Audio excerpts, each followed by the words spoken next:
पिछले वीडियो में हम लोग पुष्पी पादप में लैंगिक जनन के बारे में विस्तार पूर्वक पढ़ चुके हैं कि एक एक भाग को प्रैक्टिकली हम समझ गए थे और फिर कैसे पुष्पी पादप में लैंगिक जनन होता है, कौन कौन सा भाग इसमें रोल लेता है, ये सब हम लोग पढ़ चुके हैं। आज हम लोग एमसीक्यू क्वेश्चन इसमें आ सकता है क्या क्या, इस पर थोड़ा सा विचार करेंगे और एक एक पॉइंट को छोटे छोटे पॉइंट पर ध्यान देंगे कि हम लोगों को क्या होगा कि जो एमसीक्यू वाला क्वेश्चन रहेगा उसको हम आसानी से सॉल्व कर पाएंगे। ये लेट ना करते हुए वीडियो को स्टार्ट करते हैं। मैं हूं एमएसआर और आप देख रहे हैं एमएसआर स्टडी सेंटर। तो आइए शुरू करते हैं। पुष्पी पौधों में लैंगिक जनन हम लोग पढ़ चुके हैं। आज एक एक पॉइंट को थोड़ा सा डिटेल्स में अध्ययन करते हैं। हम लोग जानते हैं कि पुष्पी पौधे में जो लैंगिक भाग होता है ये होता है पुंकेसर और स्त्री केसर। अब पुंकेसर है क्या? पुंकेसर ये नर जननांग होता है। ये क्या है? नर जननांग होता है। हम लोग जानते हैं कि पुंकेसर जो होता है ये नर जननांग होता है और इसका कार्य क्या है? ये परागकण बनाता है। ये परागकण बनाता है। जैसे हम लोग आदमी जो है पुरुष में क्या होता है स्पर्म बनता है और वो निषेचन के लिए अंडाणु से मिलता है। इसी प्रकार पौधों में भी जो पुष्प होता है उसमें जो पुंकेसर होता है उसमें परागकण बनता है। तो पुंकेसर का कार्य क्या है? परागकण का निर्माण करना। क्लियर है? अब परागकोश क्या है? हम लोग जानते हैं कि जो पुष्प पादप में जो पुंकेसर है वो क्या है? वो नर जननांग है और वो नर जननांग यानी पुंकेसर दो भागों में डिवाइड है। एक है परागकोश और दूसरा भाग है तंतु। तो परागकोश का रोल क्या है? परागकोश क्या है? ये परागकणों को संचय करता है। यानी पुंकेसर में जो परागकण का निर्माण हुआ वो उसका संचय परागकोश करता है। क्लियर है? अब परागकण है क्या चीज? ये नर युग्मक है। ये नर युग्मक है। हम लोग मनुष्य में क्या जानते हैं कि नर युग्मक होता है स्पर्म, शुक्राणु। तो वही शुक्राणु मान के चलते हैं हम लोग किसमें? पौधों में। और इस शुक्राणु को पौधों में हम लोग क्या किस नाम से जानेंगे? परागकण के नाम से जानेंगे। तो ये नर युग्मक है तथा ये पीले रंग का होता है और ये पाउडर जैसा चिकना पदार्थ होता है। पाउडर जैसा क्या होगा? चिकना होता है। पाउडर को अगर छुइएगा तो चिकना जैसा प्रतीत होता है। उसी प्रकार परागकण जो होता है वो चिकना है पाउडर जैसा। ये हो गया परागकण। अब आते हैं, ये तो हो गया पुंकेसर की कहानी। अब आते हैं स्त्री केसर। स्त्री केसर इसका ये नर जननांग है तो ये क्या है? मादा जननांग है। पुंकेसर नर जननांग है और स्त्री केसर मादा जननांग होता है। यह पुष्प के केंद्र में अवस्थित होता है। ये जो है ये पुष्प जो है एक पुष्प है। हम लोग पुष्प के बारे में पढ़ चुके हैं। तो उसके सेंटर में इस प्रकार ये होता है स्त्री केसर का एक चित्र। तो ये क्या होता है? ये होता है पुष्प के एकदम बीचों बीच अवस्थित होता है यानी सेंटर में रहता है। और अब स्त्री केसर के बारे में हम लोग पढ़ चुके हैं कि ये तीन भागों में बांटा है। पहले ऊपर भाग को हम लोग कहेंगे वर्तिकाग्र और फिर आ गया वर्तिका और इस भाग को कहेंगे अंडाशय, यानी तीन भाग। तो ये तीन भागों को हम लोग जानते हैं। पहले आते हैं वर्तिकाग्र। अग्र मतलब सबसे आगे, तो वर्तिका से आगे यानी इस भाग के एकदम ऊपर वाला भाग, ऊपरी भाग को हम लोग क्या कहेंगे? वर्तिकाग्र कहेंगे। तो यह स्त्री केसर का अग्र भाग होता है। ये जो पूरा स्त्री केसर है इसके अग्र भाग को हम लोग क्या कहेंगे? वर्तिकाग्र कहेंगे। क्लियर है? यानी इस भाग को क्या कहेंगे? वर्तिकाग्र कहेंगे। यहाँ परागण की क्रिया होता है। यहाँ वर्तिकाग्र में क्या होता है? परागण की क्रिया होती है। परागण क्या है कि जो पुंकेसर से परागकण आके वहां मिलता है। कहाँ? स्त्री केसर के वर्तिकाग्र में, स्त्री केसर के वर्तिकाग्र में। तो वो परागकण आके मिलता है जिससे क्या होता है? परागण होता है। तो अगर क्वेश्चन इस प्रकार आता है कि परागण कहाँ होता है तो हम लोग लिखेंगे स्त्री केसर के वर्तिकाग्र में। हो गया क्लियर? अब आते हैं कि वर्तिका क्या है। तो वर्तिकाग्र जो है वो वर्तिका के निचले हिस्से को, इस पार्ट्स को हम लोग क्या कहेंगे? वर्तिका कहेंगे। तो इसमें इसका क्या रोल है? यह एक नालिकाकार भाग है। देखिए ये जो वर्तिकाकार है ये एक नालिकाकार भाग है। इसे परागनाली भी कहा जाता है। इसे क्या कहा जाता है? परागनाली भी कहा जाता है। तो अगर क्वेश्चन फिर से आएगा कि परागनाली क्या है तो वर्तिका है। तो इसका क्या रोल है? यह वर्तिकाग्र को अंडाशय से जोड़ता है।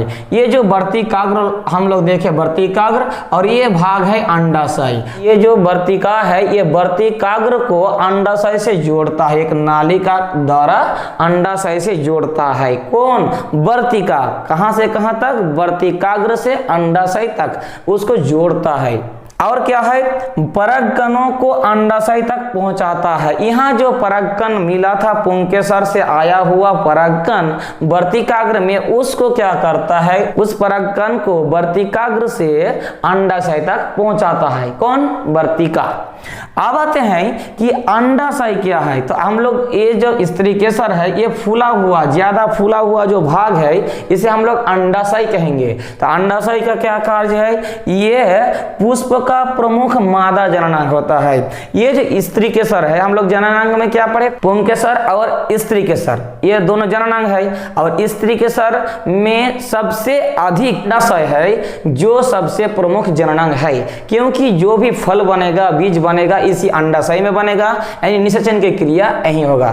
तो यहाँ निषेचन की क्रिया होती है। बहुत ही इंपॉर्टेंट क्वेश्चन इसमें है कि यहाँ निषेचन की क्रिया होती है। एक पॉइंट को ध्यान देते चलिए कि यहाँ क्या होगा? निषेचन की क्रिया होगा, क्योंकि वहाँ मिला क्या? परागकण आके वर्तिकाग्र में जो परागकण मिला तो वर्तिका से होता हुआ अंडाशय में आया, और वहाँ मादा युग्मक और नर युग्मक मिला तो क्या हो गया? फर्टिलाइजेशन हो गया। और उसमें हम लोग क्या कहेंगे? हिंदी में निषेचन कहते हैं। अगर क्वेश्चन ये आता है कि निषेचन की क्रिया कहाँ होता है तो हम लोग क्या बताएंगे? अंडाशय में होता है। और भ्रूण का निर्माण होता है। और क्या होगा? इसमें भ्रूण का निर्माण होगा। तो ये भी एक पॉइंट है कि भ्रूण का निर्माण कहाँ होगा? तो अंडाशय में होगा। क्लियर है? अब हम लोग जो जनन का क्रिया, जनन का जो प्रक्रिया होगा, एक पुष्पी पौधों में, पुष्पी पादप में जो जनन की क्रिया होती है, यानी पूरा प्रक्रिया जो होगा उसको अगर स्टेप बाय स्टेप समझते हैं, इस प्रकार एक एक स्टेप हम लोगों को सामने आएगा। क्या होगा? पहला पॉइंट, परागकणों को वर्तिकाग्र पर स्थानांतरण, यानी परागकण पुंकेसर से कहां आ गया? वर्तिकाग्र में आ गया। ठीक है। इसके बाद वहां परागकण जैसे आया तो उस भाग में क्या हो गया? परागन हो गया। तो क्या हो गया? परागन हो गया। अब वर्तिकाग्र से जब परागकण आया तो वहां हो गया परागन। अब फिर हो गया क्या? परागित परागकण का अंडाशय में पहुंचना, यानी वो जो परागित परागकण है जो वर्तिकाग्र में, वो वर्तिका से होता हुआ कहां पहुंच गया? अंडाशय में पहुंच गया। फिर अंडाशय में जैसे ही परागकण पहुंचा, यानी युग्मक पहुंचा, तो वहां मादा युग्मक है अंडाशय में, और उसमें क्या हो गया? निषेचन हो गया, यानी फर्टिलाइजेशन हो गया। और एक स्टेप में, फिर आगे का स्टेप में क्या होगा? युग्मनज का निर्माण होगा, यानी गैमेट का निर्माण होगा। उसमें क्या हो गया? नर युग्मक और मादा युग्मक, यानी युग्मनज का निर्माण हो गया। अब 6 नंबर पॉइंट में लिखे हैं, उसके नेक्स्ट स्टेप क्या होगा? कि वहां भ्रूण का विकसित होना, यानी वहां क्या होगा? निषेचन के बाद और गैमेट बनने के बाद अब भ्रूण का क्या होगा? विकास होगा। इसके बाद वहां पे कि बीज का निर्माण हुआ, तो बीज का फिर से निर्माण हो गया। अब नेक्स्ट पॉइंट में 8 नंबर में अंकुरण होगा। क्या होगा? अंकुरण होगा, यानी बीज से क्या होगा? अंकुरण होगा।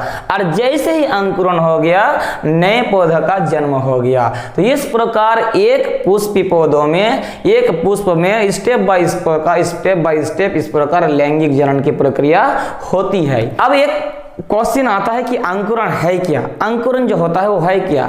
इसमें हम लोग इस प्रकार ये एनसीईआरटी किताब से लिए हैं। इस प्रकार बीज में भावी पौधा अथवा भ्रूण होता है। हम लोग जान गए कि बीज में जो है वो भावी पौधा है, यानी उसमें भ्रूण है जो बाद में विकसित होगा एक पौधे के रूप में। तो जो उपयुक्त परिस्थितियों में, जो परिस्थिति अगर सब कुछ ठीक ठाक रहे, यानी मिट्टी मिले, जल मिले, वायु ठीक ठाक रहे, यानी पूरा जलवायु उसके कंडीशन में उसके अनुसार अनुकूल हो, तो वो क्या होगा? परिस्थिति में नए संतति में विकसित हो जाता है। वो क्या हो गया? नए संतति, यानी नए पौधे के रूप में विकसित हो जाता है। तो ये जो घटना है, इस प्रक्रम को क्या कहते हैं? अंकुरण कहते हैं। इस प्रकार आज हम वीडियो में जो भी बताए हैं, अगर अभी तक आप लोग वीडियो में बने हैं तो आपके लिए 4 क्वेश्चन हम दे रहे हैं। क्वेश्चन नंबर 1, पौधों में मादा जनन अंग कौन है? क्वेश्चन नंबर 2, परागकण को अंडाशय तक कौन पहुंचाता है? क्वेश्चन नंबर 3, परागन की क्रिया कहां होता है? क्वेश्चन नंबर 4, निषेचन की क्रिया कहां होता है? ये रहा आपका होमवर्क। यानी अगर पूरा वीडियो आप देखे हैं और समझे हैं तो जरूर कमेंट बॉक्स में ये 4 क्वेश्चन का आंसर दीजिएगा। एक स्क्रीनशॉट अब ले लें आप लोग। तो इस प्रकार आज के वीडियो में हम लोग एक पुष्पी पौधों में जो जनन अंग होता है पुंकेसर स्त्रीकेसर के बारे में डिटेल्स अध्ययन किए। उम्मीद है कि इस प्रकार का वीडियो आपको बहुत अच्छा लगा होगा। अगर अच्छा लगा है तो एक लाइक शेयर कमेंट बनता है और के साथ जुड़े रहने के लिए बटन के साथ साथ बेल आइकन भी प्रेस कर लीजिएगा कि ताकि जल्द से जल्द आपके पास इस प्रकार का वीडियो उपलब्ध हो। मिलते हैं अगले वीडियो में, तब तक के लिए धन्यवाद।